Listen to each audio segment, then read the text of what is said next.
Getting tired of getting ripped off on the candy, aren't you? You know we're getting killed on that candy, especially when you see it in the glass case, the jewelry case for candy. I go up to the guy, I'd like to see something in a milk dud if I could. Sometimes the guy will take out one milk dud, put it on the black velvet display panel. Boy, that's a beauty, honey. What do you think? That's a 2-carat dud. Take a look at that. That, of course, was Jerry Seinfeld taking the mundane to the hysterical. And we thank you for staying up for another special edition of Later. Since his first appearance on our program in 1989, Seinfeld has gone from stand-up comedian to sitcom star. But how does the boy from Massapequa, Long Island, see himself? I don't know where people know me from.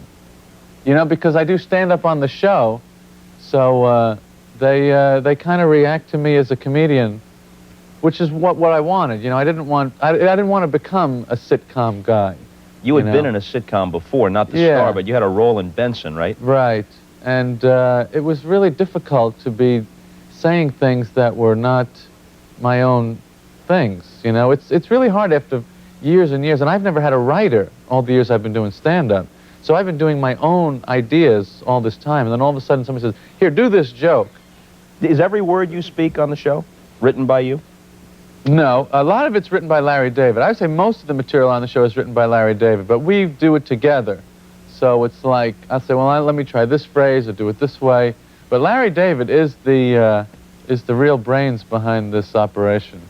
He is responsible for most of the tone of the show and the characters and a lot of the situations, and we write the dialogue together.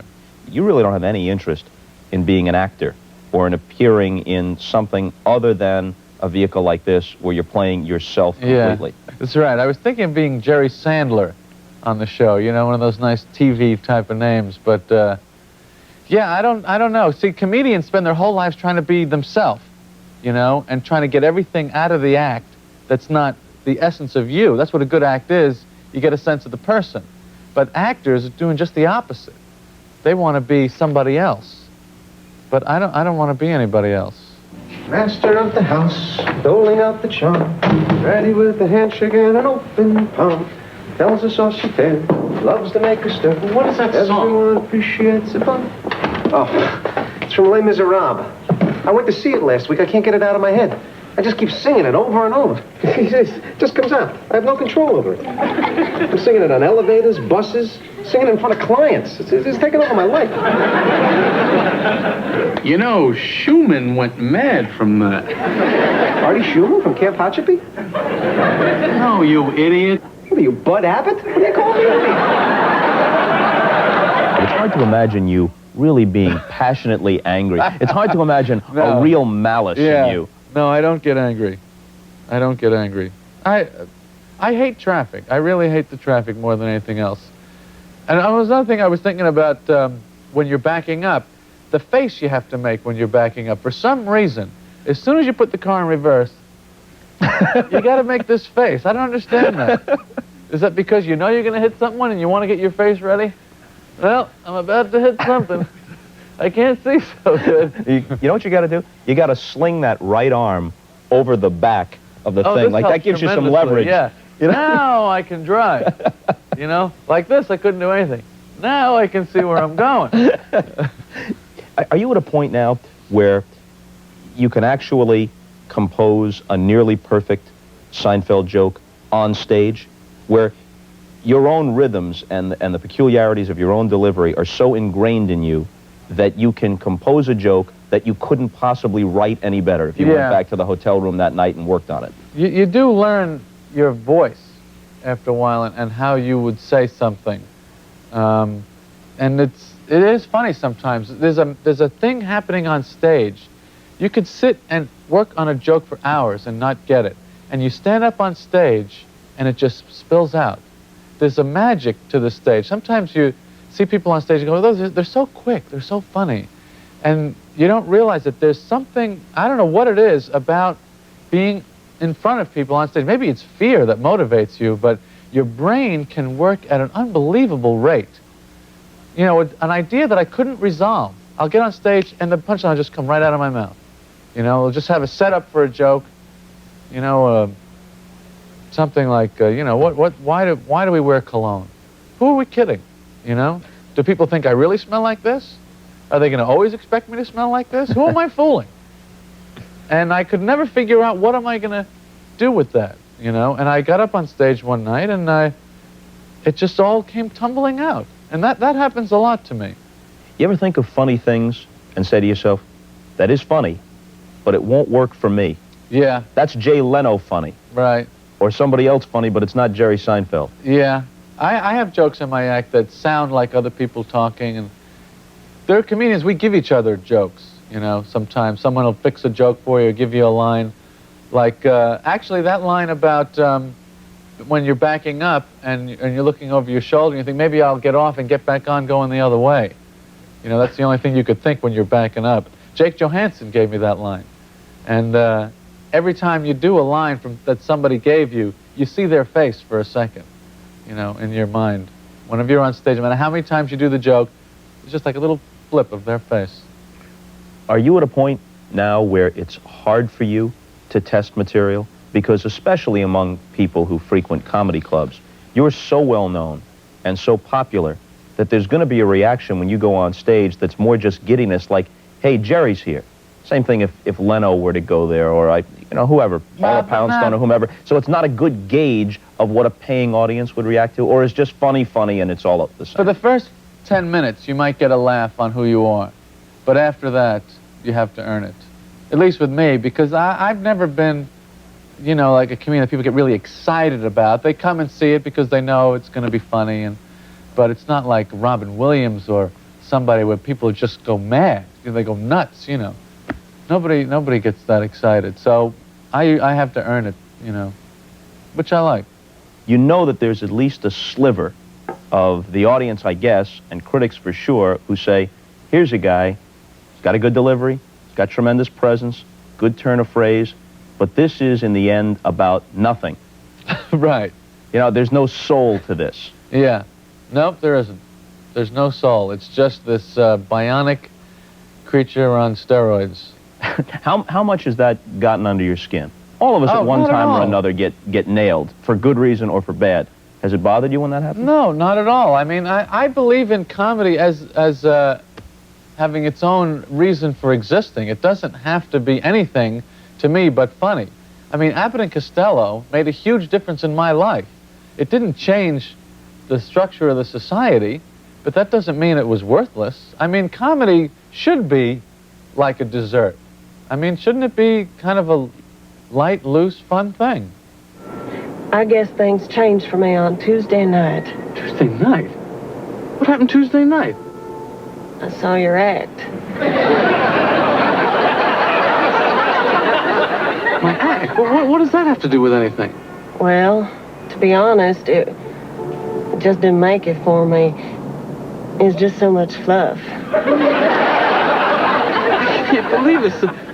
So what are you saying? You didn't like my act? So that's it? I can't be with someone if I don't respect what they do. You're a cashier. They've been saying forever, if you went to Milton Berle or George Burns, they'd say, look, funny is funny. Right. Don't ask me to define it. Here's your definition. The guy standing up there on the stage, are they laughing? That's it. That's all you need to know. Right. Well, we talked about this last time, but I think the humanity of a comedian is what makes them great. Not their political bent or their social consciousness, but how much can they really recreate what living life is like as a comedian. See, in your case, if you talk about walking down the aisle of a grocery store and you can't think of what it was you came for, all of a sudden you're possessed by some obsessive need to buy some Malamars and you never had any desire to have them before or whatever, you look at that on a transcript maybe and you say, this isn't about anything. Yeah. But in the relationship between is. you and the audience, you're helping them recapture a moment that they couldn't quite reconstruct in a way that's funny, but some way intuitively they knew it was funny and absurd. I mean, it's a kind of a mini drama of life. When you're in the supermarket and you just stop. You see this happening all the time in supermarkets. People are walking down the aisle and they start going slow and then they just stop. And they just start, and they got their hands on the thing, on the cart, and they're looking. What's going through their minds, you know? They're just going, now, that's the large, so that must be the jumbo. Now, what's the difference between these two, you know? Well, this is quick acting, but that's long-lasting, you know? That's right. You know, what's the difference? When do I need to feel good? How many times has there been a new Tide? Endless. Since I was a little kid, giant letters, new, big exclamation point. If it was halfway decent in the first place, how much better could it have gotten every year for 25 years? Who's doing their wash and taking it out and going, I don't know, I need more. I need better. I wish they'd work on this stuff. Why don't they put some flavor crystals in it or something? Tide detergent is improved. Have you seen this? They are still working on Tide. That blows me away. They are still working on Tide. Somewhere, people are working. Laboratories, weeknights, weekends. Hand me the file, Bill. Maybe if we sharpen the granules, they'll get into the dirt more.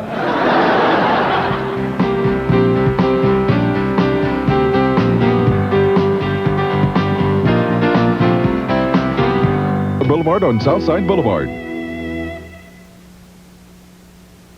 With the success of Seinfeld, both the man and the show, it's easy to see why a lot of people are copying his style. As Jerry told me, though, he wasn't above copying a few comedians himself. I copied Carlin, Robert Klein, Jay Leno.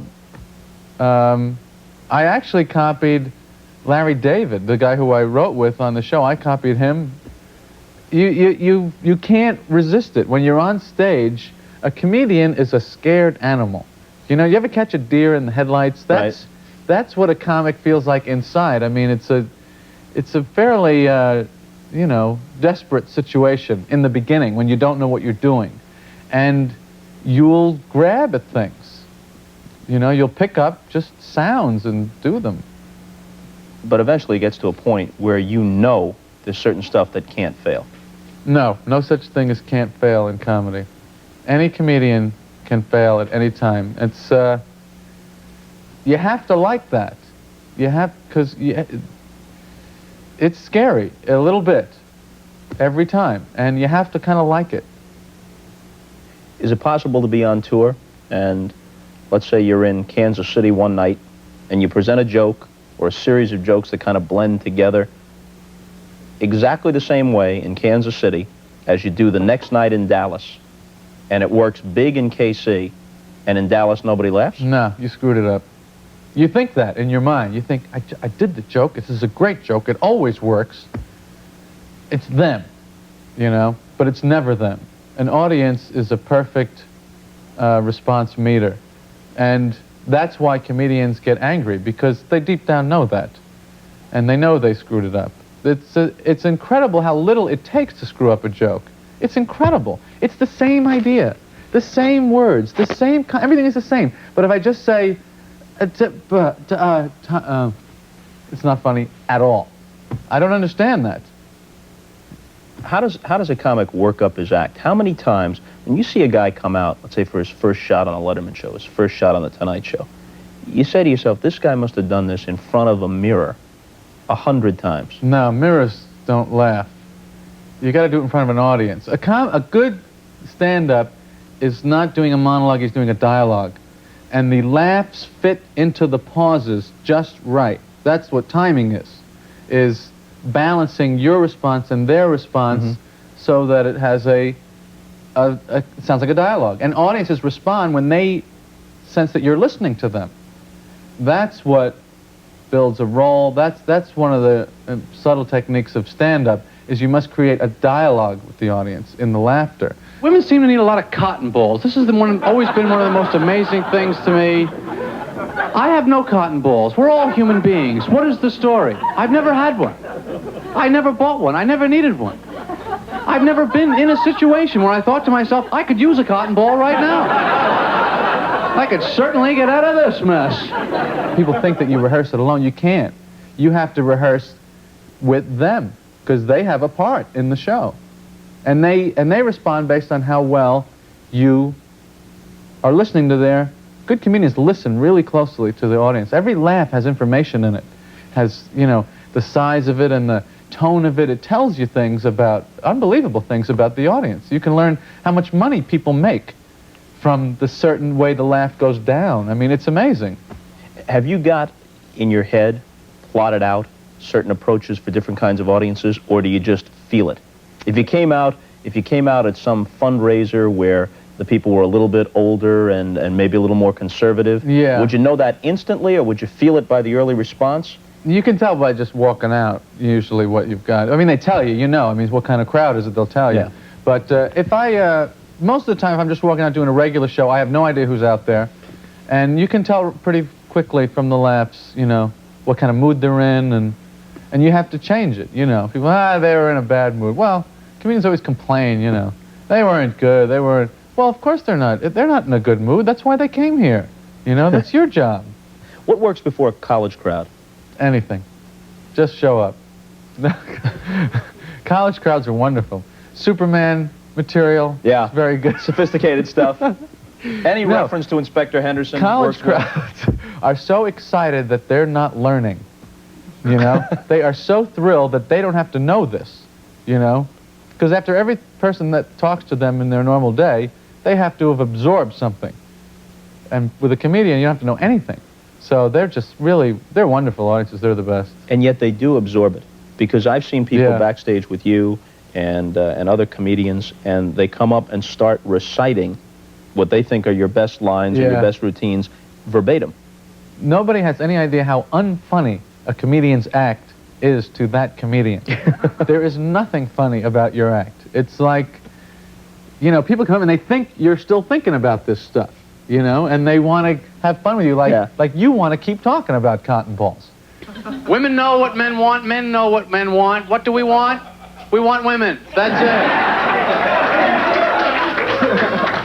It's the only thing we know for sure. It really is. We want women. How do we get them? Oh, we don't know about that. We don't know. The next step after that, we have no idea. This is why you see men honking car horns, yelling from construction sites. These are the best ideas we've had so far. Are we out of time? How are we doing on time? Every talk show host has no idea how much time is in his show. Why, I have no why do idea. you guys not know that? Well, look at this guy. It's a half hour. Come here. Just walk right up here. Just step right up here. He's a very bashful man. Just hand me this. It's not Hey. you we want to see. What does he want? He wants you to communicate with me. That's what he's saying. You're not communicating. Or he thinks you're a communist. Yeah, that's right. Or perhaps we should do a commercial. Let's do a commercial. There Is it this is. for the Love Line? Is that coming on now? You know, there's that woman at the end, the blonde. She does that thing. They wrap up the commercial. Well, she goes, I think this would be really good for you. Meet someone special. Call the Love Line. I think it'll be really good for you. You know, she seems to know me. She seems to know what's good for me. I will call. That and the other commercial I think you can look forward to on this break is Craftmatic or the contour chair. Yeah, with Art Linkletter. Doesn't Art Linkletter sell the contour chair? Now, here's a fitness philosophy. Perhaps weak joints, stiff muscles, bad circulation, perhaps you're too active. You know? Perhaps you need to lie down more. Watch more TV, but get your legs up. Get your head back. There's it. Now, how do you feel? You know, Apparently like the that's key- your problem. Apparently the key is to get your legs elevated above your heart, Right. but with no effort. So if someone else can kind of just crank you up and your toes are above the level of your left ventricle, you'll live forever. Yeah, you'll live forever. You see the guy, he's got the big gut there, you know, and Right. he's smiling like, I feel fantastic. All my fitness problems are solved. Dave, come here. Hey, look at this. They never run out. He had a big sign like this. Yeah. It tells you how this segment is going. He has a big sign like this, but he's got Now? a fallback sign like this. Let's keep going. Let's keep going until he comes out with a business card. All right, Jerry Seinfeld, this is an Olympic year. It's on everybody's minds. Oh, yeah, the Olympics, the heartbreak of the Olympics, the silver medal. This, to me, is the worst thing that could happen to a human being. Because, you know, just imagine training, exercising, preparing this event your entire life, and you win the silver. I mean, the silver means, of all the losers, you came in first of that group. Right. You know. And the times, differentials, you know, the electronic timers, they have guys losing by hundredths of a second. I don't know how they live with that. I saw this guy in the Winter Olympics lose by 6 100ths. Now, the whole rest of his life, whenever that period of time goes by, he must think to himself, there, that's all it was. I was going, from there to there, you know, everyone asks, how much did you lose by? I don't know. And then I lost. And people probably tease you, you know. Yeah. Hey, Frank, you got a second? Yes, I have a second. Why don't you just forget about that already? How does stuff come to you? It just comes there, you know. It's like nobody ever asks you where bad ideas come from. You know what I mean? They come from the same place. Bad ideas, good ideas. You just get ideas, you know. Like Tide detergent, you know, gets out blood stains. You know, it's just a matter of stopping at a moment like that and going, you know, if you got a T-shirt with blood stains all over it, maybe laundry isn't your biggest problem. You know, maybe you ought to get that harpoon out of your chest before you do the housework. If this probably isn't fair, but if I said to you, all right, Jerry, we're putting 4 or 5 of your jokes into a time capsule. You make up the list. That's funny. Well, jokes in a time capsule. That's a joke right there. Oh, I don't know. The thing about time, Bob, is that you save it your whole life, and at the end of your life, there's no extra time saved up. You know, you'll be talking to the guy, you'll be going, there's got to be some extra time. I had a microwave oven, Velcro sneakers, clip-on tie. But there's no time left at the end of life, no matter how you save it.